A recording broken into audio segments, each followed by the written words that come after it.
नमस्कार दोस्तों, स्वागत करता हूं आपका अपने YouTube चैनल पर। जैसा कि आप पीछे देख सकते हैं कि यूपी बोर्ड का टाइम टेबल आ चुका है। जो यूपी बोर्ड का 10th और 12th का पेपर होने वाला है, उसका टाइम टेबल आ गया है। और हमारे इस चैनल का जो उद्देश्य है, वो उद्देश्य ये है कि जिन्होंने अब तक पढ़ाई नहीं की है, उनके लिए एक क्रैश कोर्स हम लोग लॉन्च किए हैं, ताकि वो भी अगर जो अब तक नहीं पढ़े हैं, वो भी इस वीडियो को और इस चैनल पर आकर लगभग 70 से 80% नंबर पा सके। ठीक है, यहाँ पर आपको पीछे देखने को मिलेगा कि कार्यालय सचिव माध्यमिक शिक्षा परिषद उत्तर प्रदेश प्रयागराज के द्वारा टाइम टेबल जारी कर दिया गया है या समय सारणी जारी कर दिया गया है। ठीक है, एग्जाम जो आपका है वो कब से है, देखिए 18 फरवरी 2026 से आपको स्टार्ट हो जाएगा। पहला पेपर हाई स्कूल का अगर देखें तो हिंदी का है। ठीक है, तो इस चैनल पर हम हाई स्कूल का ही जो आपके 6 के 6 विषय हैं वो पूरा कंप्लीट यहाँ पर कराएंगे, संस्कृत और आर्ट इंक्लूड करके। ठीक है, जिनका संस्कृत है उनके लिए भी, जिनका आर्ट है उनके लिए भी। ठीक, ये आपका बुधवार 18 फरवरी 2026 से आपका पेपर शुरू होता है। सबसे पहला आपका हिंदी रहेगा। अभी जो मैं शुरू करने वाला हूँ वो मैं साइंस शुरू करने वाला हूँ। 10 से 15 दिन के अंदर साइंस मैं आपका कंप्लीट करवा दूंगा। उसके बाद ही अन्य, और इसके साथ ही साथ आपके अन्य सब्जेक्ट भी चलते रहेंगे। दो सब्जेक्ट एक साथ चलेंगे और उसके खत्म होने के बाद दूसरा सब्जेक्ट पकड़ा जाएगा। ठीक है, फिर आप देखेंगे 18 के बाद आपको फिर मिलता है सामाजिक विज्ञान। यह है आपका 20 फरवरी को। ठीक है, फिर जैसे ही आप आगे बढ़ेंगे, अंग्रेजी आपका किस तारीख को है, 23 फरवरी को है। फिर आगे बढ़ेंगे, विज्ञान जो है वो आपका 25 फरवरी को है। तो अभी स्टार्ट हम विज्ञान करेंगे। ठीक है, विज्ञान के लिए हमें 24 दिन उधर मिल जाएगा और लगभग आपके पास 16-17 दिन इधर हो जाएंगे। ठीक है, तो ये कितना कंप्लीट हो जाएगा। फिर आपका गणित जो है वो 27 को है। फिर संस्कृत आपका है 28 को, और जिनका चित्रकला है उनका 10 मार्च को है। ठीक है, तो इस तरीके से ये आपका समय सारणी था। मुख्य मुख्य विषय का हमने बता दिया है। अब जो हम स्टार्ट करेंगे वो किस चीज का रहेगा, साइंस का। और साइंस के पहले हम मॉडल पेपर को हम देख लेते हैं। साइंस का जो मॉडल पेपर है वो कैसा आएगा, किस तरीके से उसमें अंकों का वितरण किया गया है, और उसी के अकॉर्डिंग हम लोग अपना सिलेबस यहाँ पर कंप्लीट करेंगे। देखिए, ये आपका साइंस है। प्रतिदर्श प्रश्न पत्र यानी मॉडल पेपर मैंने लिया है, जो कि यूपी बोर्ड के साइड पर पड़ा हुआ था। ठीक है, सत्र 2025-26 का है, विषय विज्ञान है, कक्षा 10 का है। ठीक है, कितने अंकों का होता है, तो ये 70 अंकों का होता है। ठीक है, कितने अंकों का होता है ये, तो ये आपका 70 अंकों का होता है। जो पूर्णांक है वो आपका कितना दिया गया है, 70 अंक। ठीक है, विषय समय जो है 3 घंटे 15 मिनट आपको मिलेंगे, जिसमें 15 मिनट आपको मिलता है पेपर पढ़ने के लिए, कि आप पेपर पढ़ें, सही ढंग से पढ़ें, ध्यान पूर्वक पढ़ें, उसके बाद उसे हल करने का प्रयास करें। ठीक है, उसके बाद देखिए क्या है निर्देश, कि प्रारंभ के 15 मिनट परीक्षार्थियों को प्रश्न पत्र पढ़ने के लिए निर्धारित है। 3 घंटे 15 मिनट आपको समझ दिया गया है, जिसमें 15 मिनट आपको क्या करना है, पेपर को पढ़ना है। फिर है कि प्रश्न पत्र 2 खंडों, खंड आ और खंड बा में विभाजित है। खंड आ तथा खंड बा 3 उपखंडों, उपखंड 1, 2, 3 यानी 2 खंड है, खंड आ और बा, और प्रत्येक खंड में 3-3 उपखंड है, यानी 3 उपखंड कौन कौन सा है, 1, 2, रोमन में ये है 3। ठीक है, फिर कहे कि प्रश्न पत्र के खंड आ में बहुविकल्पीय प्रश्न है, जिसमें सही विकल्प का चुनाव कर OMR सीट में नीले अथवा काले बॉल पॉइंट पेन से सही विकल्प बोले करने। आपको एक OMR सीट मिलेगा। ठीक है, आपको एक OMR सीट मिलेगा, जिसमें OMR सीट होता है इस तरीके से, जिसमें आपको डॉटेड भरना रहेगा। वो मैं आपको दिखा दूंगा कि कैसे OMR सीट होता है। एक दिन मैं उस पर भी चर्चा कर लूंगा, और कैसे भरना रहेगा वो भी मैं आपको बता दूंगा। ठीक है, बहुविकल्पीय प्रश्न आपको आएंगे, उन्हें आपको टिक करना है, और टिक करके जो सही है उसका गोला भरना रहेगा OMR सीट में। ठीक है, खंड आ में बहुविकल्पीय प्रश्न है, प्रश्न के लिए 1 अंक निर्धारित है, यानी बहुविकल्पीय प्रश्न जो आपको मिलेंगे वो 1-1 अंक के होंगे। खंड बा में वर्णनात्मक प्रश्न, वर्णनात्मक मतलब होता है लिखना पड़ेगा आपको उसे। ठीक है, खंड आ में आपको बहुविकल्पीय मिलेंगे, खंड बा में वर्णनात्मक प्रश्न है। प्रत्येक प्रश्न के सम्मुख उनके निर्धारित अंक दिए गए हैं। खंड बा के प्रत्येक उपखंड, खंड बा के प्रत्येक उपखंड के सभी प्रश्न एक साथ करना आवश्यक है। प्रत्येक उपखंड नए पृष्ठ से प्रारंभ किया जाए, यानी जो भी आपको लिखना है, नया खंड लिखना है, जैसे 1, 2, 3 रोमन में रहेगा, तो एक खंड आपने लिखा एक पेज, और उसमें जगह अगर बच भी जा रही है तो आपको फिर भी नए पेज से आप खंड दूसरा शुरू करना रहेगा। ठीक है, सभी प्रश्न अनिवार्य है। ठीक है। अब आइए देखिए खंड आ इन्होंने दिया है,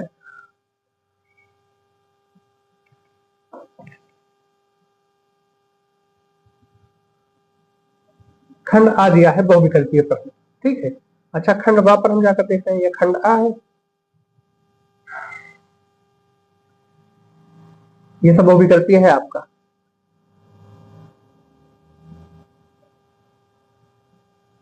ये 10 क्वेश्चन तक आपका बहुविकल्पीय रहेगा, ठीक है। 11 भी आपका ये बहुविकल्पीय है, ये भी बहुविकल्पीय, 12, 13, ठीक है। 13 क्वेश्चन इन्होंने खंड आ के अंतर्गत जो उपखंड है, उपखंड में इन्होंने क्या क्या बांटा है, उपखंड में इन्होंने जो बांटा है, इसके आगे हम देखते हैं कि खंड जो एक उपखंड था आपका, फिर यहाँ पर उपखंड 3 आ गया, ठीक है। उपखंड 2 में देखिए कितने क्वेश्चन है, देखिए ये विषयवार खंड हमें लगता है कि दिया गया है आपका, ये देखिए उपखंड 2, ठीक है। तो उपखंड 2 जब शुरू हुआ तो यहाँ पर आपका केमिस्ट्री दे दिया, ठीक। उपखंड 1 आपका क्या है, ये फिजिक्स है, फिजिक्स में 7 क्वेश्चन दिए। उपखंड 2 में आपका कितने केमिस्ट्री शुरू हो जा रहा है, यहाँ पर ये आपका दिया गया है कहाँ तक,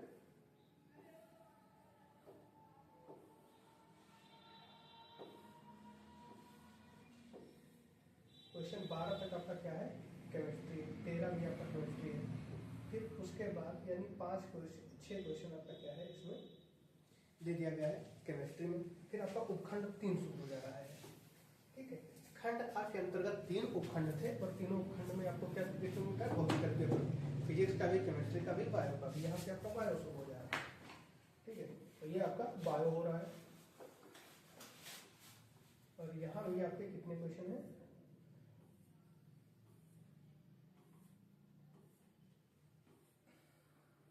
7 क्वेश्चन इसमें भी आपको मिल जाएंगे, 7 फिर 6 फिर 7, ठीक है। फिर आपका वर्णनात्मक प्रश्न यानी खंड बा शुरू हो जा रहा है, उसके उपखंड 3 है, प्रत्येक खंड के 3 उपखंड है और 3 उपखंड में आपको फिजिक्स, केमिस्ट्री, बायो यानी हर एक उपखंड में आपको अलग अलग आपको भौतिकी मिल रहा है, रसायन मिल रहा है, फिर जीव विज्ञान मिल रहा है, ठीक है। अब ये वर्णनात्मक प्रश्न शुरू हो जा रहा है। तो देखिए ध्यान दीजिएगा, 20 क्वेश्चन आपके आते हैं बहुविकल्पीय, यानी अगर आप ध्यान दें तो 70 में 70 नंबर का टोटल आपका पूरा पूर्णांक है लिखित परीक्षा का, जिसमें आपको 20 बहुविकल्पीय से मिल जा रहे हैं, इसमें मिल जा रहे हैं 20 बहुविकल्पीय से मिल जा रहे हैं। अगर आप किताबों के बहुविकल्पीय पूरा याद कर डालें तो आपको 20 नंबर वहां से मिल ही जाएगी, ठीक है। विद्यालय लेते हैं, ठीक है, लेकिन आपके पुस्तक में भी तमाम बहुविकल्पीय क्वेश्चन दिए हैं, उन बहुविकल्पीय क्वेश्चन को आपको सॉल्व करना ही करना है। अगर आप उन्हें सॉल्व कर देते हैं तो 20 नंबर पक्का आपको मिलेंगे, इसमें कोई कटौती नहीं, जो सही है वो सही है।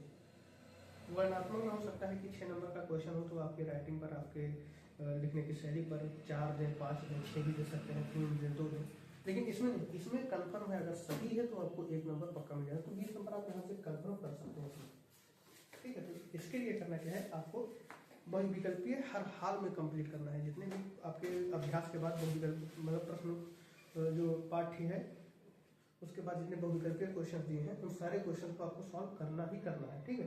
तो जब आप सॉल्व कर लेंगे तो 20 क्वेश्चन आपको 20 नंबर आपको वहां से एग्जिट मिल जाएंगे, ठीक है। 70 का अगर हम एक तिहाई निकालें तो फिर 33% होता है, 33% आप एक तिहाई मान लेते हैं तो कितना हो जाएगा, 29 के करीब आ जाएगा, ठीक है। 29 में 23 आपका, ठीक है, 23, ठीक है, 23 कुछ आएगा, यानी उसमें तो 20 नंबर आप यही पा गए। 3 नंबर आपको लिखित लेखन में पाना है, उसके बाद तो इसमें आप रिटर्न में पास हो ही जाएंगे, ठीक है। तो करना क्या है कि बहुविकल्पीय आपसे गलत ना हो, इसके लिए आप बहुविकल्पीय बहुत ज़्यादा ही सॉल्व करें। जब आप बहुविकल्पीय सॉल्व करेंगे तो लिखित में कुछ ना कुछ आप पाए जाएंगे, तो पास नंबर तो यहाँ से हो ही जाएगा, ठीक। अब हम देखते हैं आगे वर्णनात्मक प्रश्न में आपको कैसे है कि आधा आधा नंबर दिया हुआ है, यानी अगर आप पूरा फिल करते हैं इसे तो आपको वहाँ आधा नंबर, ये भी एग्जैक्टली आपको नंबर मिल ही जाएगा अगर इस तरीके से क्वेश्चन आपको आ जाते हैं और आपको पता है। वो भी करके अगर आप सॉल्व किए हैं तो ये भी आप सॉल्व कर लेंगे, और ये अगर सॉल्व करेंगे तो आपको 4 अंक सीधे सीधे मिल जाएंगे। यहाँ भी कोई कटौती नहीं हो पाएगी, क्योंकि जो सही है वही भरोगे। अगर उसमें थोड़ा इधर उधर कहानी बनाने की कोशिश करोगे तो फिर इन द ब्लैंक्स में कहानी नहीं बनती है, जो एग्जैक्ट पॉइंट होता है वही आप भर सकते हैं। तो यहाँ फिर इन द ब्लैंक्स ही है,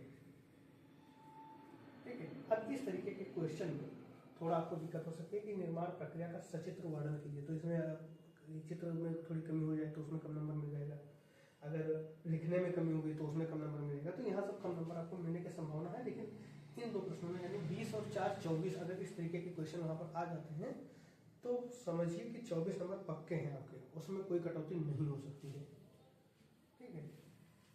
अब ये सब लिखने वाले क्वेश्चन आ गए हैं। उसके बाद अगर आपका न्यूमेरिकल आ जाता है, ठीक है, ये देखिए ये सुमेलित करना है। अगर आप इसे सुमेलित कर देते हैं, इस तरीके के क्वेश्चन अगर दे दिए तो 6 नंबर पक्का है, ठीक है।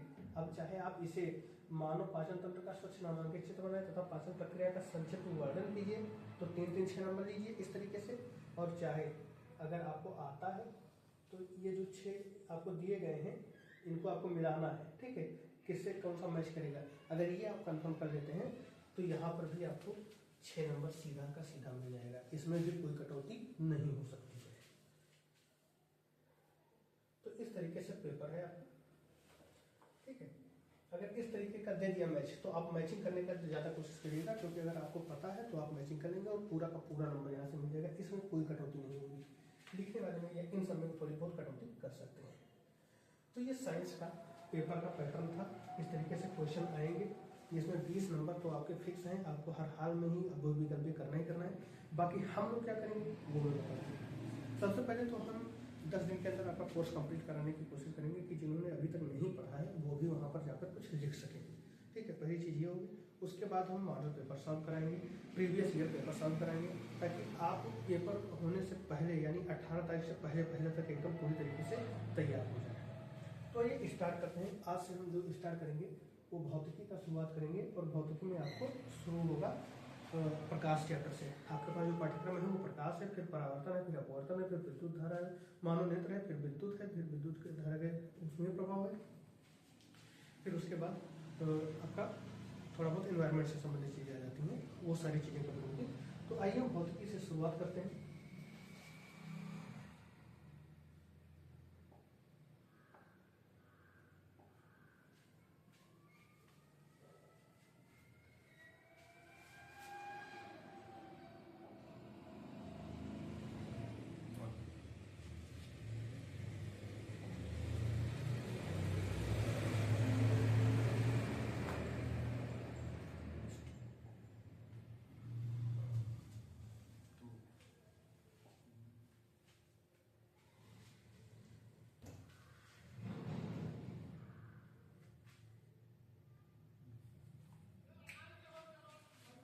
भौतिकी से हम जब शुरुआत करेंगे तो उसमें आपका क्या रहेगा, पाठ्यक्रम रहेगा। उसके बाद हम चीज़ों को और देखेंगे। पाठ्यक्रम रहेगा, ये अभी आगे है थोड़ा प्रकाश का परावर्तन। लेकिन देखिए पाठ्यक्रम मैंने आपको बता दिया कि भौतिकी में आपको पढ़ना क्या है। तो सबसे पहले पढ़ना है परावर्तन, फिर अपवर्तन, फिर उसके बाद आपको आया है मानव नेत्र, फिर आपको पढ़ना है विद्युत, फिर चुंबकीय प्रभाव। उसमें प्रभाव उसी में इंक्लूड है थोड़ा, पहले अलग अलग चैप्टर था लेकिन उसी में थोड़ा बहुत कर दिए हैं, वो पढ़ना है। इसके बाद आपको पढ़ना है इन्वायरमेंट से संबंधित कुछ चीज़ें। तो सारी चीज़ें कवर होंगी, लेकिन जल्द से जल्द खत्म करना है। तो इसे हम अनावश्यक चीज़ों को नहीं पढ़ेंगे, उन्हीं चीज़ों को पढ़ेंगे जो परीक्षा की दृष्टि से महत्वपूर्ण है, ठीक है। तो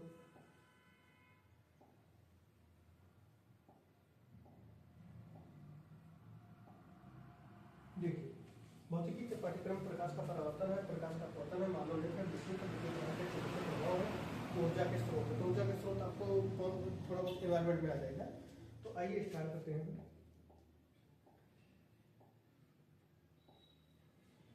प्रकाश के परावर्तन से हम केवल महत्वपूर्ण बिंदु को देखेंगे। अगर आपको ये चाहिए तो आप टेलीग्राम का लिंक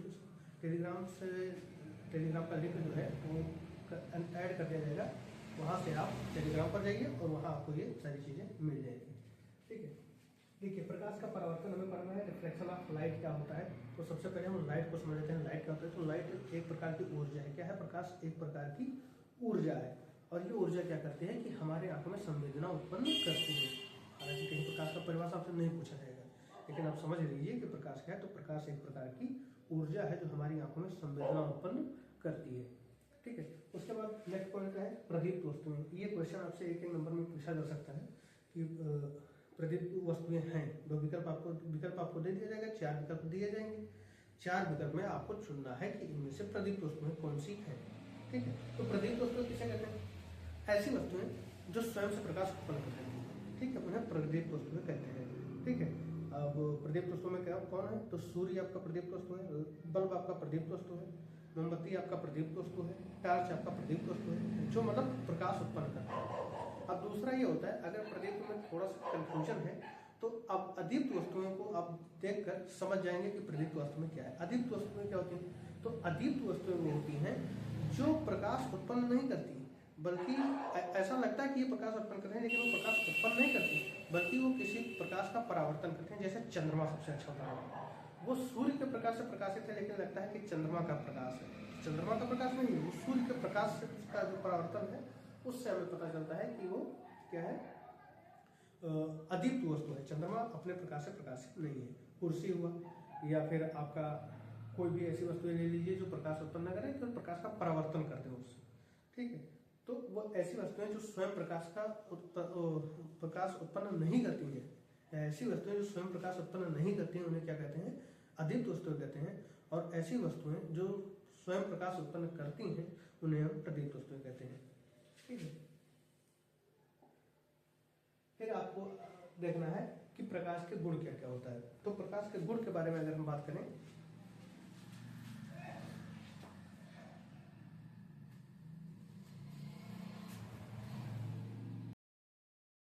अब हम प्रकाश के गुण के बारे में पढ़ेंगे। तो प्रकाश का गुण क्या क्या होता है। तो आइए हम देखते हैं कि निर्वात में प्रकाश की चाल 3 × 10⁸ मीटर प्रति सेकंड है।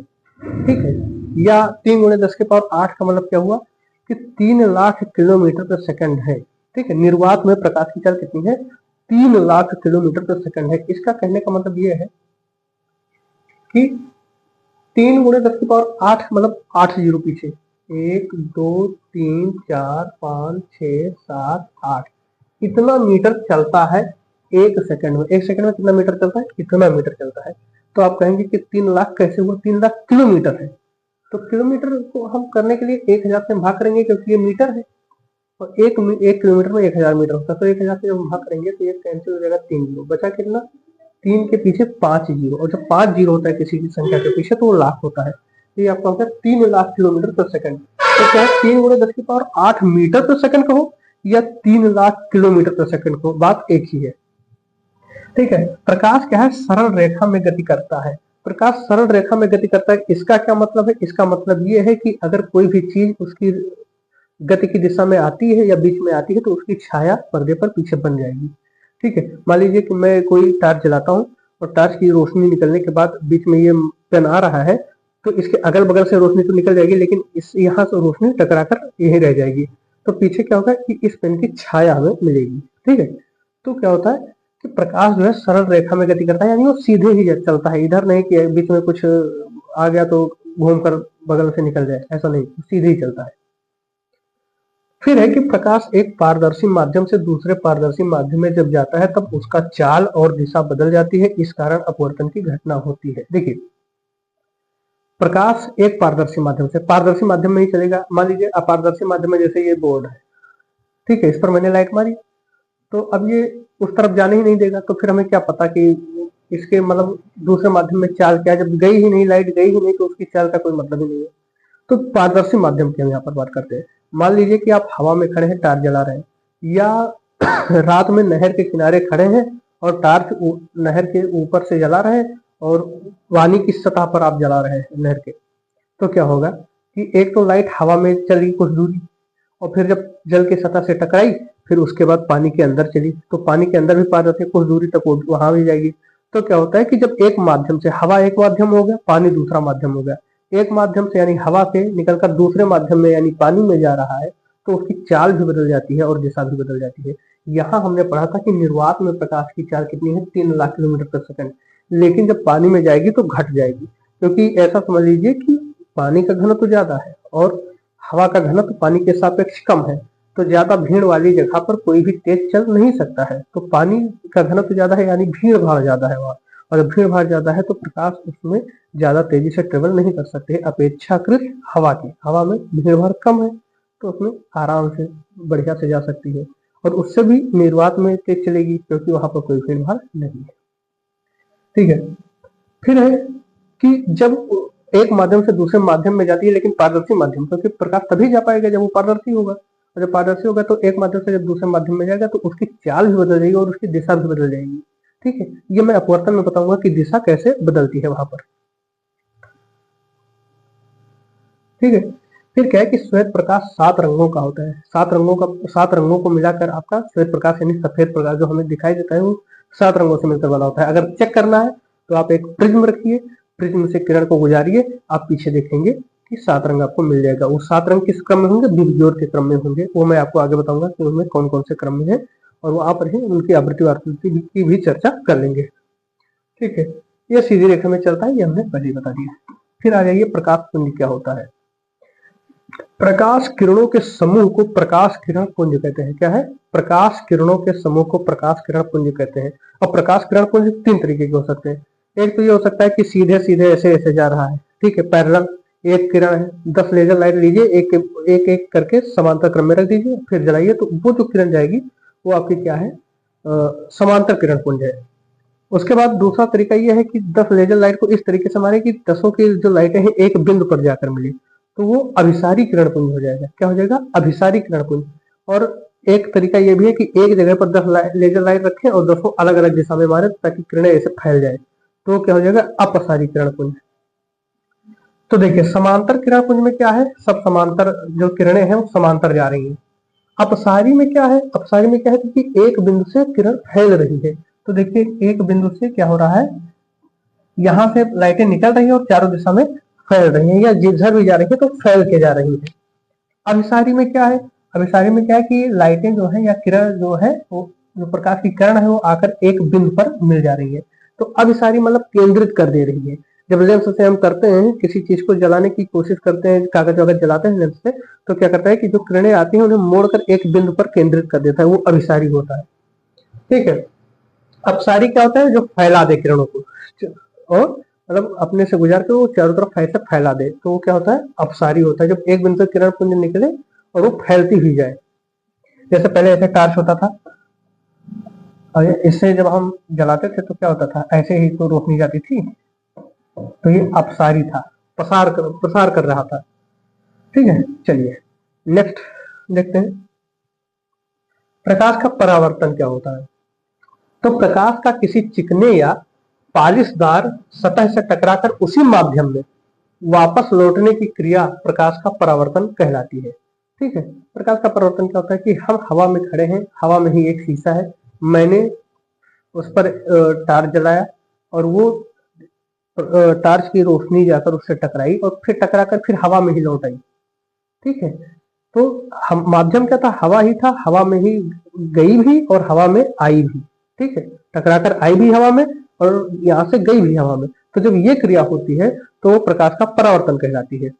ठीक है, प्रकाश का परावर्तन क्या होता है कि चिकनी या पालिशदार सतह से किसी प्रकाश का टकराकर उसी माध्यम में वापस आ जाना। उसी माध्यम का मतलब ये हुआ कि जिस माध्यम में हम खड़े हैं उसी माध्यम में हम ले लें।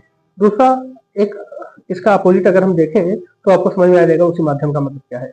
देखिए अगर एक हम टार्च जलाएं और फिर कांच, जैसे कांच का कोई बॉक्स बना है, हम इधर से टार्च जलाएं और वो कांच फुलफिल है, पूरा मतलब भरा हुआ है, और कुछ देर तक तो हवा में रोशनी गई और फिर कांच के बॉक्स के अंदर जा रही है, वो पूरा कांच का ही बना है, उसके अंदर जा रही है। तो एक माध्यम है जो आपका हवा का है और दूसरा जो है कांच का है। कांच में क्या है, तो अणु पास पास होंगे, हवा में अणु दूर दूर होंगे, तो चाल बदलेगी, दिशा बदलेगी, जैसे कि मैंने पहले आपको बताया। ठीक है, परावर्तन क्या है, देखिए आपतित किरण यानी कोई किरण आ रही है और कोई दर्पण है उससे टकरा रही है और फिर ये वापस जा रही है। ये अभी मैं आपको बता रहा हूँ, ये आप चित्र देख लीजिए, इसके बारे में हम चर्चा करेंगे।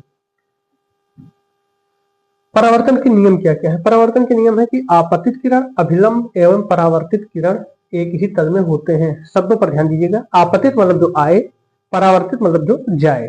ठीक है। और अभिलंब क्या होता है? जिस तल पर जहां किरणें मिल रही है वहां पर सीधे 90 डिग्री का एक कोण खींच दे, वो होता है अभिलंब।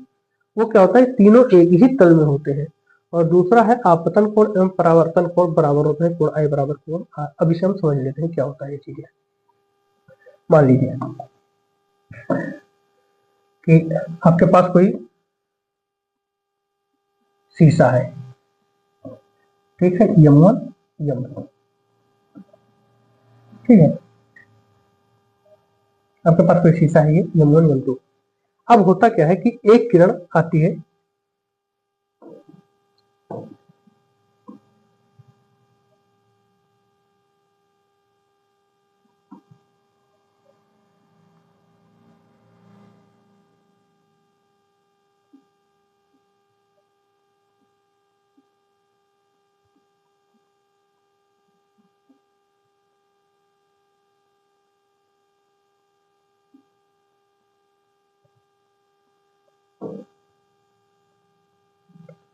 ठीक है। एक किरण आ गई इधर 50 डिग्री पर। अब ये जब जाएगी तो ये है, एक हम पहले इधर करते हैं।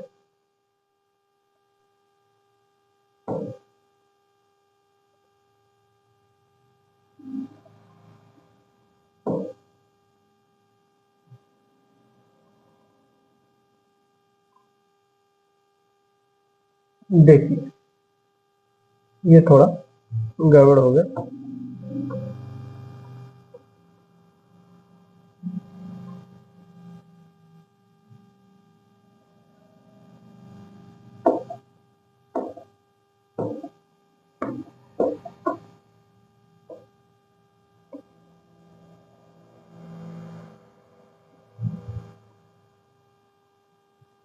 ठीक है। अब करते क्या है कि एक किरण आती है, किरण आई इधर से। मान लीजिए कि हमने इधर से एक लेजर लाइट मिलाया, ठीक है। ये किरण आई और यहाँ टकराती है ओ पॉइंट पर, ये टकराई और से टकराकर फिर ऐसे निकल गई। तो देखिए ये आपका अभिलंब कहलाता है। क्या है? अभिलंब। ये चूंकि आई है तो आपतित किरण, क्या कहलाएगा? आपतित किरण। और ये आपका क्या हो जाएगा? अपवर्तित किरण, परावर्तित किरण। परावर्तित किरण।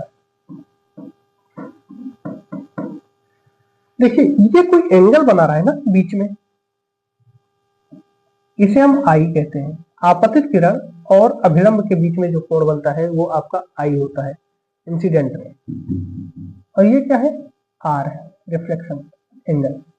ठीक है। अभिलंब और परावर्तित किरण के बीच में आर बनता है, आपतित किरण और अभिलंब के बीच में आई बनता है। और नियम क्या कहता है कि हमेशा आई बराबर आर रहेगा। यानी अगर ये 30 डिग्री पर आया है अभिलंब से तो 30 डिग्री पर ही जाएगा। ये होता है पहला नियम। दूसरा नियम ये है कि आपतित किरण, अभिलंब, अपवर्त और परावर्तित किरण ये तीनों एक ही तल में होते हैं। क्या होते हैं? एक ही तल में होते हैं। ये दोनों नियम है। ठीक है। ये क्या है? दोनों नियम है। आपतित किरण, अभिलंब एवं परावर्तित किरण एक ही तल में होते हैं और आपतन कोण आई एवं परावर्तन कोण आर बराबर होते हैं। ये मैंने आपको दिखा दिया। ठीक है। ये देखिए 30 बराबर 30, आपको आई बराबर आर दिखा दिया। ये परावर्तन का नियम है। तो ये आपसे क्वेश्चन पूछा जा सकता है कि परावर्तन के नियम को लिखिए और क्या होता है। क्वेश्चन आपको बहुविकल्प में ये दे सकते हैं कि दर्पण के तल और परावर्तित किरण यदि 30 डिग्री है, 60 डिग्री है, तो आपतित किरण और अभिलंब के बीच का कोण बताइए। तो आप बहुत आसानी से बता सकते हैं कि अगर ये 60 डिग्री है तो ये टोटल 90 होगा, तो 60 की है 30 ये हो जाएगा, और 30 ये हो जाएगा तो इसी के बराबर ये होता है, 30 हो जाएगा। तो ये बड़े आराम से आप बता सकते हैं, क्वेश्चन सॉल्व कर सकते हैं। ठीक है। नेक्स्ट है आपका,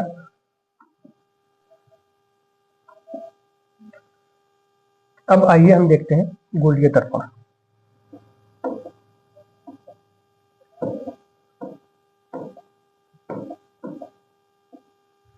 क्या हमें पढ़ना है? गोलीय दर्पण।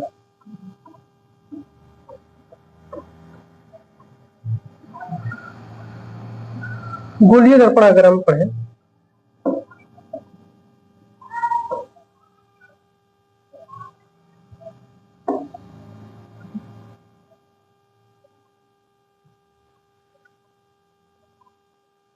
ये आपको क्या है? एक गोला है, ठीक है। हम क्या करेंगे? इस गोले को काट लेंगे। कहां से? ऐसे हमने इसे काट दिया, ठीक है। इसका हमने नाम रख दिया M1 और इसका नाम हमने रख दिया M2। अच्छा, ये गोला है तो गोले का कहीं केंद्र होगा। गोले का केंद्र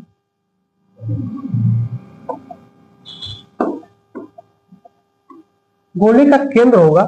तो जब हमारे पास कटा कटा ये पॉइंट हमने काटा है और इसमें निकाल लिया तो कुछ इस तरीके से निकल कर आएगा। तो हमारे सामने तो ऐसे ही रहेगा ना, जो दर्पण आएगा वो ऐसे ही रहेगा। हमें क्या पता कि ये किस गोले का है, लेकिन हम इसका घुमाव देखेंगे तो हम जान जाएंगे कि ये अगर घूमा है तो इसे अगर हम बढ़ा देंगे तो कहीं ना कहीं एक सर्किल ही बना रहा होगा। अगर सर्किल बना रहा होगा तो उसका कोई केंद्र होगा और उसका जो केंद्र होगा वो होगा वक्रता केंद्र। तो ये घूमा हुआ है, घूमने को ही वक्र कहते हैं, ठीक। तो यहां पर आपको कोई एक केंद्र मिलेगा, तो ये आपका वक्रता केंद्र कहलाएगा। वक्रता केंद्र। जब आपके पास दर्पण रहेगा तो आप समझ जाइएगा कि कहीं इस तरीके से अगर है, इस तरीके से, तो ये इसको आगे बढ़ाएंगे तो एक वृत्त ही बनाएगा, ठीक है। अगर देख रहे हैं इसे तो जाकर एक वृत्त बना रहा है कि नहीं, आगे जाकर बनाएगा। उसका केंद्र आपका क्या कहलाएगा? वक्रता केंद्र कहलाएगा, ठीक है। अब वक्रता, अब यहां भी समझते रहिए, इस वृत्त में भी इसी का पार्ट तो है ये, मैं बाहर निकालू तो ये आपका वक्रता केंद्र वास्तव में ये है वक्रता केंद्र। हमारे पास जब इस तरीके का केवल दर्पण आएगा तो हम समझ जाएंगे कि उसका कहीं ना कहीं घूमा है तो वृत्त होगा, तो उसका भी केंद्र होगा, उसे ही वक्रता केंद्र कहेंगे। वास्तव में ये इसी का होता है, इसी को हमने काट कर निकाला तो जो इसका केंद्र होगा वही इसका भी केंद्र होगा, वक्रता केंद्र। वृत्त का एक प्रगुण है कि केंद्र से परिध तक की दूरी त्रिज्या कहलाती है। तो यानी अगर मैं यहां से यहां तक की दूरी की बात करूं तो यह क्या कहलाएगी? त्रिज्या कहलाएगी। लेकिन जब हम दर्पण की बात करते हैं या लेंस की बात करेंगे तो ये वक्रता त्रिज्या कहलाएगी, वक्रता त्रिज्या कहलाएगी। यानी इस गोले का ही जो त्रिज्या होगा वही इस शीशे की भी त्रिज्या होगी, उसे हम वक्रता त्रिज्या कहेंगे, ठीक। तो एक हमारा हो गया वक्रता केंद्र, एक हमारा हो गया वक्रता त्रिज्या। जहां से हमने काटा है ये पॉइंट, ये क्या कहलाएगा? ये द्वारक कहलाएगा। क्योंकि इतना ही मुंह इसका खुला हुआ है, देखिए यहां से लेकर यहां तक ही खुला हुआ है, इतना ही हमारे पास है। तो कहेंगे कि इसका द्वार कितना है या द्वारक कितना है, तो ये आपका क्या कहलाएगा? ये जो है आपका क्या कहलाएगा? द्वारक कहलाता है। इसका भी यूज हम करेंगे, द्वारक। अच्छा, ये जो दर्पण है इसका कहीं बीचों बीच पॉइंट होगा। मान लो ये बीचों बीच पॉइंट है तो हम इसे ध्रुव कहते हैं। क्या कहेंगे? ध्रुव कहेंगे, ठीक है। तो समझिए, ये जो दर्पण मिला है वो इसी को काट कर मिला है, और इसको काट कर मिला है तो इसका एक केंद्र होगा, इसकी एक त्रिज्या होगी, इसका एक मिड पॉइंट होगा। तो उसी का नाम वक्रता केंद्र, वक्रता त्रिज्या और ध्रुव है, ठीक है। तो इतना क्लियर हो गया, क्योंकि यही आगे हमें सॉल्व करने में आसानी देगी। क्योंकि अगर यहां हम इसे समझे रहेंगे तो फिर चीजों को समझने में आसानी होगी हमें, ठीक है। तो फिर हम आगे बढ़ते हैं। एक चीज और है, मान लीजिए कि ये इस तरीके से घूमा हुआ है तो केंद्र भी उसका इधर ही होगा, क्योंकि घूमने की दिशा किधर है? इधर को ही है। अगर घूमा इधर और कोई केंद्र इधर निकाले तो वो गलत कर रहा है, उधर केंद्र होगा ही नहीं, केंद्र इधर ही होगा, ठीक है। चलिए अगले पॉइंट को हम देखते हैं कि वक्रता केंद्र हो गया, वक्रता त्रिज्या हो गया। अब हम ये देखेंगे कि गोलीय दर्पण पर प्रतिबिंब कैसे बनता है, ठीक है। गोलीय दर्पण पर प्रतिबिंब कैसे बनता है।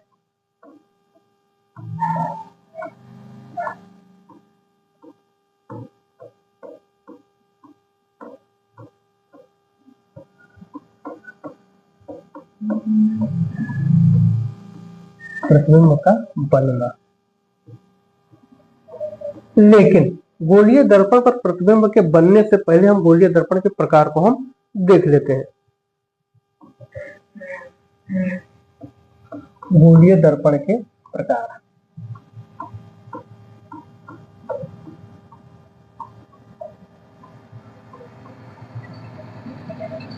क्वेश्चन एक एक नंबर का आएगा, आप उसे तुरंत टिक कर देंगे। अगर आप सही से पढ़े तो तुरंत टिक कर देंगे, उसमें कोई दिक्कत नहीं होगा। देखिए हमारे पास एक गोला था,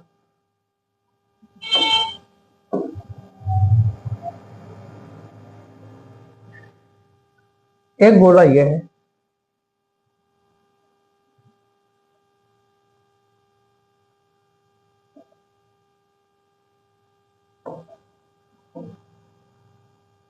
ठीक है, दो गोले हैं हमारे पास। अब ये बताओ कि मैं काट रहा हूं,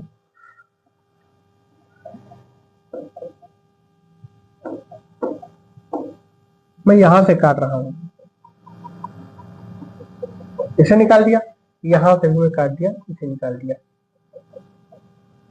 अब हमारे पास चांस ये है कि इतना तो बाहर हो गया, इस इतने का कोई मतलब नहीं है, इतना ही मेरे पास बचा। मेरे पास चांस ये है कि मैं इस पर एक पदार्थ का लेप कर दूं, ठीक है, जिसे कलई कहते हैं। तो एक तरीका तो ये है कि मैं इसके अंदर वाली सतह पर लेप कर दूं।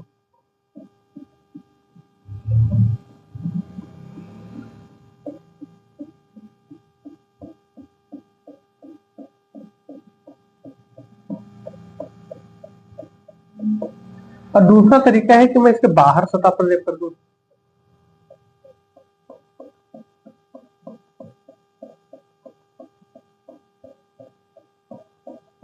आयरन ऑक्साइड का लेप रहता है,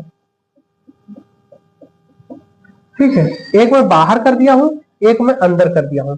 इसका मतलब अगर हम इसे देखें तो कुछ इस तरीके से होगा, एक अंदर आपका होगा, कलाई कर देते हैं, ठीक है, क्या कर देते हैं, कलाई कर देते हैं। जब कलाई कर देंगे तो इसका केवल एक ही पृष्ठ बचेगा जो प्रकाश का परावर्तन करेगा, ठीक है। तो यानी किरण जो है वो आएगी ऐसे और यहां टकराकर ऐसे निकल जाएगी, या यहां टकराकर ऐसे निकल जाएगी, ठीक है, कुछ ऐसे ही होगा।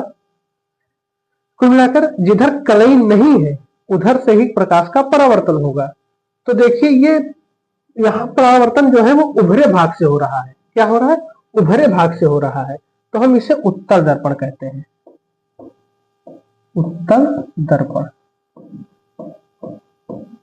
जहां जो बाहर निकला हिस्सा है इस तरीके से, देखिए ये इस तरीके से है, तो इसे हम क्या कहेंगे, उत्तल दर्पण, क्योंकि बाहर से।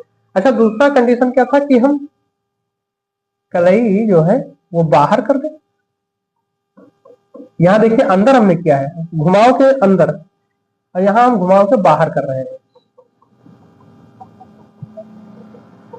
तो यहां जो परावर्तन होगा आपका, मान लीजिए ये गया, ये आया, ये गया, ये आया, ठीक है, अंदर की सतह खाली है, अंदर से ही परावर्तित हो रही है। तो ये चूंकि दबा हिस्सा है, यानी देखिए दबा है, अंदर की ओर दबा हुआ है, तो इसे अवतल कहते हैं, अवतल दर्पण। क्या है, ये अंदर की ओर दबा हुआ है तो इसे हम अवतल दर्पण करेंगे, और ये बाहर निकला हुआ है तो इसे हम उत्तल दर्पण कहेंगे। तो ये दो तरीके के दर्पण होते हैं। तो गोलीय दर्पण के अगर हम प्रकार लिखें, गोलीय दर्पण के प्रकार,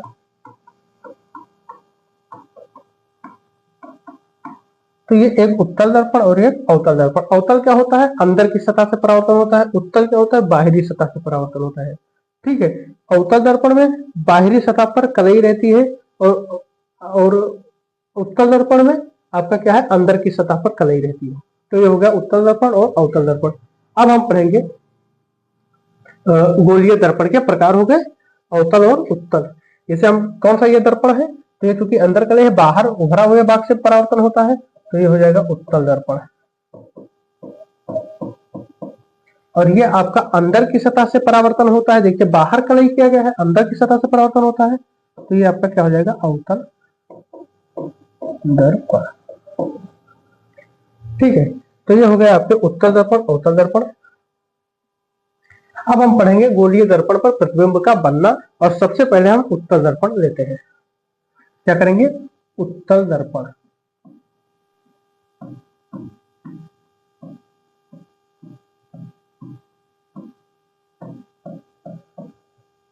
उत्तल दर्पण में हमें क्या करना है, प्रतिबिंब का बनना देखना है। उत्तल दर्पण बनाने के लिए हमारे पास क्योंकि उभरा तल क्या होगा, कलई होगा।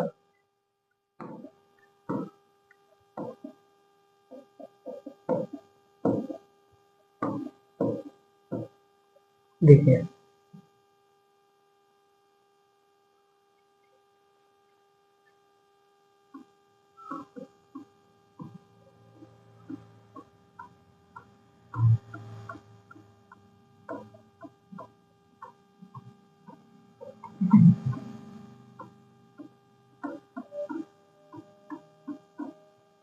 ये आपका क्या हो गया, दबा हुआ भाग। अब हम परावर्तन इधर ही कराएंगे और बाहरी भाग को हम क्या कर देते हैं, कलई कर देते हैं।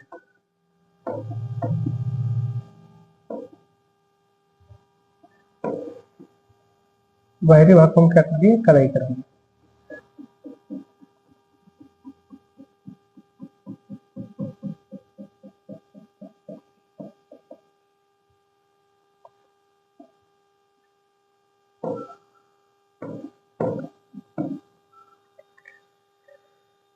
अब इसमें कुछ नियम है। नियम क्या है कि मान लीजिए एक लाइट जाती है यहां से, ये लाइट अभी देखिए, पहले हम एक रेखा खींच देते हैं जो इसके ध्रुव से ऊपर जाता है। क्या जाता है, ध्रुव से होकर जाता है, और ध्रुव को हम पी नाम दे देते हैं। एक रेखा में खींचा जो ध्रुव से होकर जाता है, और ध्रुव को हमने पी नाम दिया है। ठीक है। एक देखिए कंडीशन क्या होता है कि मान लो कोई लाइट अगर आती है यहां से, ये जो रेखा है इसको हम, ये पॉइंट है ध्रुव, इसे हम कहते हैं मुख्य अक्ष। क्या कहते हैं, मुख्य अक्ष। अब मान लो कोई लाइट जो है अगर ये ऐसे आती है और यहां टकराती है, तो देखिए ये मुख्य अक्ष के समांतर है कि नहीं, ये मुख्य अक्ष है, मुख्य अक्ष के समांतर हो जाएगी। अच्छा, मुख्य अक्ष पर क्या क्या चीजें हैं, तो एक कहीं वक्रता केंद्र होगा, वक्रता केंद्र को हम सी कहते हैं, और एक कहीं फोकस होता है। फोकस क्या होता है, फोकस होता है कि जहां पर चीजें स्पष्ट हमें दिखने लगे, दर्पण से अगर हम देख रहे हैं तो वो चीजें हमें स्पष्ट दिखने लगे या प्रतिबिंब स्पष्ट वहां पर बने, तो फोकस होता है। तो फोकस यहां कहीं होगा। ठीक है। तो होता क्या है कि जब कोई किरण मुख्य अक्ष के समांतर होकर जाती है और दर्पण से टकराती है, तो टकराने के बाद क्या होता है कि मुख्य अक्ष से मुख्य फोकस से होकर जाती है। ठीक है। अब ये यहाँ आकर टकराई, अब उसके बाद ये मुख्य अक्ष के फोकस से होकर, सॉरी मुख्य फोकस से होकर गई। फोकस जो है मुख्य अक्ष पर है। अब ये किरण यहाँ से निकलती है, यहाँ टकराती है, लड़ती है, उसके बाद ये मुख्य फोकस से होकर जाती है, मुख्य फोकस के फोकस से होकर जाती है। ठीक है। और फोकस कहां पर है, तो ये मुख्य अक्ष पर स्थित है फोकस आपका। तो जो किरण समांतर, मुख्य अक्ष के समांतर आती है, वो टकराने के बाद फोकस से होकर जाती है। ठीक है। और जो किरण आपका फोकस से होकर जाती है, मान लीजिए कोई किरण अगर फोकस से होकर जा रही है,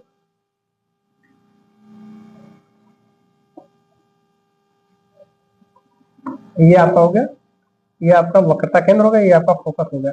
मान लीजिए कोई किरण फोकस से होकर अगर जा रही है और कहीं दर्पण पर टकराई, तो टकराने के बाद ये मुख्य अक्ष के समांतर हो जाएगी। लगभग बात वही है। अगर इसी को हम ले जाकर यहां टकराते तो ये फोकस से होकर जाती, और अब क्या है कि ये फोकस से होकर ही आ रही है, तो टकराने के बाद मुख्य अक्ष के समांतर हो जा रही है। तो ये आपको ध्यान देना है। ठीक है। फोकस से टकराकर मुख्य अक्ष के समांतर हो जाती है। दूसरी चीज आप ये ध्यान दीजिएगा कि जो ये फोकस होता है, अगर हम इसे ध्रुव कर दें, तो ये जो दूरी होती है, ये आपका क्या है, वक्रता केंद्र।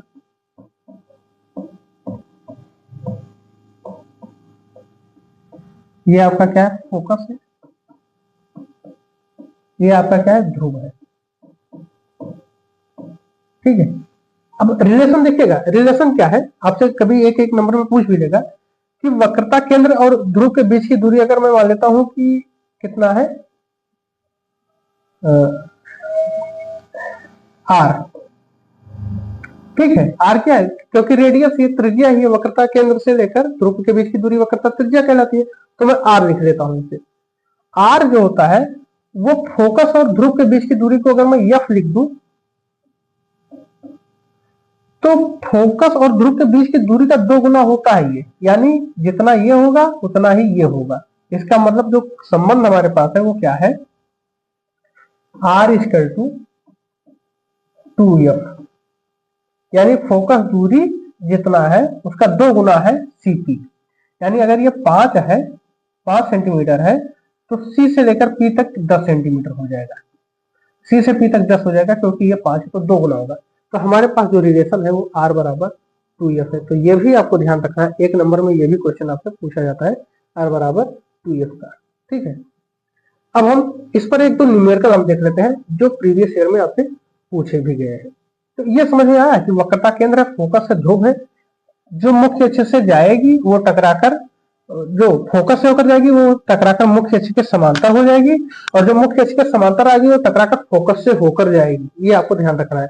अगर मुख्य अक्ष के समांतर आ रही है तो टकराकर फोकस से जाएगी, और ये फोकस से ही होकर आ रही है तो टकराकर मुख्य अक्ष के समांतर हो जाएगी। ठीक है, तो कुछ क्वेश्चंस इस तरीके के आए हैं, मैं उसको डिस्कस करना चाहूंगा।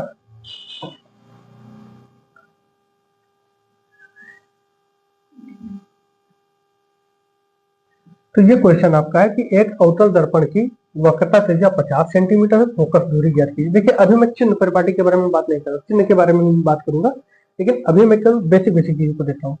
कहने मतलब ये कि एक दर्पण है और वो अवतल है। अवतल का मतलब क्या हुआ कि बाहर कलाई किया गया है। ठीक है, बाहर कलाई किया गया है, अवतल हो गया। वक्रता त्रिज्या 50 सेंटीमीटर, तो चूंकि ये घुमाव किधर है, इधर को है, तो त्रिज्या भी इसका कहीं इधर ही होगा। तो ये कह रहा है कि ये 50 सेंटीमीटर है।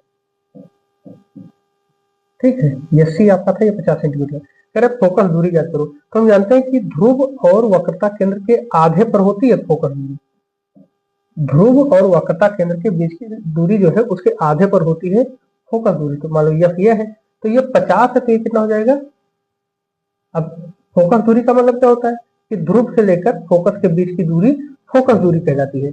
तो ध्रुव से लेकर वक्रता केंद्र के बीच की दूरी 50 है, और ध्रुव से लेकर फोकस की दूरी जो होता है वो ध्रुव से लेकर वक्रता के बीच की दूरी के आधी होती है। तो ये 50 है, तो ये कितना हो जाएगा, 25 हो जाएगा। ठीक, अब इसे क्वेश्चन को कैसे लगाएंगे, हमें दिया है आर बराबर 50 सेंटीमीटर और एफ बराबर हमें निकालना है कितना होगा। तो हम जानते हैं आर बराबर होता है 2f, तो ये दिया है 50 बराबर 2f, 2 एकम 2, 25 गुना 50, यानी f बराबर क्या हो जाएगा, 25 सेंटीमीटर। देखिए अभी मैं चिन्ह की बात नहीं कर रहा हूँ, चिन्ह परिपाटी में आपको बता दूंगा। ठीक है, अच्छा यही चीज अगर हम कहें कि उत्तल दर्पण में फोकस कहाँ होता है, तो उत्तल दर्पण में फोकस जो होगा वो आपका कहाँ होगा, वो पीछे होगा, क्योंकि वहां पर जो किरणें मिलती हैं वो क्या होता है, इमेजिनरी होती है, वो वास्तव में नहीं काटती है, वो हम कल्पना करके कटाते हैं कि ऐसे जा रही होगी। तो हम उत्तल दर्पण में समझेंगे वो चीज क्या है। फिलहाल हम अवतल की बात कर रहे हैं। अब अवतल में ये ऐसे क्वेश्चन आएगा तो आप कर सकते हैं, लेकिन चिन्ह का ध्यान रखिएगा। तो चिन्ह का ध्यान सिंपल सी चीज है, आपको कहीं भी अगर रहे तो कोऑर्डिनेट वेक्टर जो हाई स्कूल में आप पढ़े हैं वही सिंपल चिन्ह यही रहता है कि इसके मान लीजिए कि ये दर्पण है, तो दर्पण के जो बाईं ओर है, ये क्या है, बाईं ओर, तो सब माइनस हो जाएगा, जितने भी चीजें रहेंगी माइनस आएंगी। तो वक्रता केंद्र आपका ओ फोकस आपका किधर है, तो बाईं ओर है। देखिए दर्पण के बाईं ओर ही, तो ये माइनस हो जाएगा। वक्रता त्रिज्या क्या है आपका, माइनस ही रहेगा। ठीक है, और वस्तु भी अगर हम रखेंगे तो इधर ही तो रखेंगे, इधर ही तो कहीं रखेंगे, तो वस्तु की दूरी भी आपकी माइनस हो जाएगी। यानी बाईं तरफ जो भी रहेगा सब माइनस, और दाहिनी तरफ जो रहेगा वो प्लस। तो जब हम उत्तल दर्पण की हम बात करते हैं तो उत्तल दर्पण में क्या होता है कि फोकस पीछे हम कल्पना करते हैं कि वहां जाकर किरण मिल रही होगी, तो वहां पर फोकस प्लस हो जाता है। तो ये चूंकि माइनस है तो आप माइनस कर सकते हैं, क्योंकि इधर ही है आपका फोकस, तो आपका माइनस हो जाएगा। कंप्लीट। तो इस तरीके से हमारे पास क्वेश्चन है। अब कह रहा है कि एक उत्तल दर्पण की फोकस दूरी जो है, एक उत्तल दर्पण है,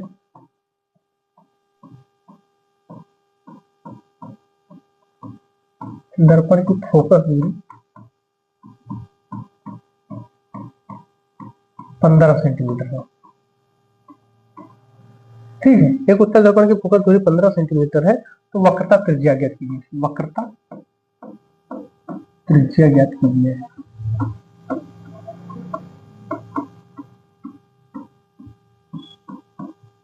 कुछ नहीं है, अब यहां पर क्या हो जाएगा, कलाई क्या हो जाएगा, अंदर हो जाएगा।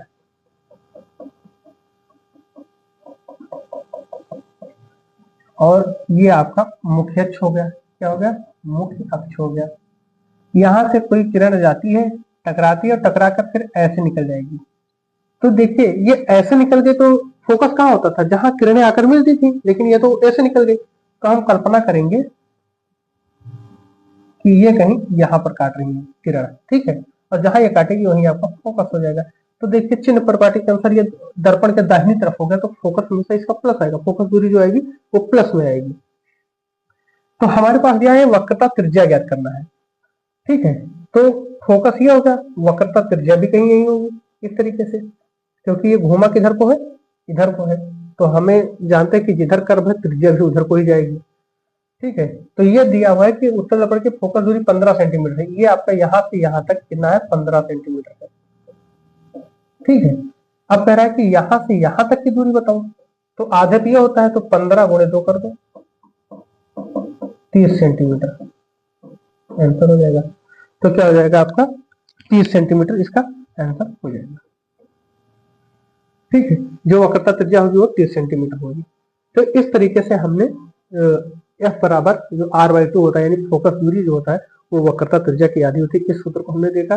गोलीय दर्पण से जो हमें प्रतिबिंब बनाना है उसके लिए हमने दो नियम देखे कि एक, जो मुख्य अक्ष के समांतर कोई प्रकाश की किरण आ रही है वो दर्पण से टकराने के बाद फोकस से होकर जाएगी, और दूसरा ये है कि अगर फोकस से ही होकर जा रही है तो टकराने के बाद मुख्य अक्ष के समांतर हो जाएगी। ये बहुत ही काम की चीज है। हम आगे वीडियो में देखेंगे कि कैसे यहाँ से हम प्रतिबिंब का निर्माण करते हैं और किन किन स्थितियों में प्रतिबिंब का निर्माण कहाँ कहाँ पर होता है, वो हम देखेंगे। धन्यवाद।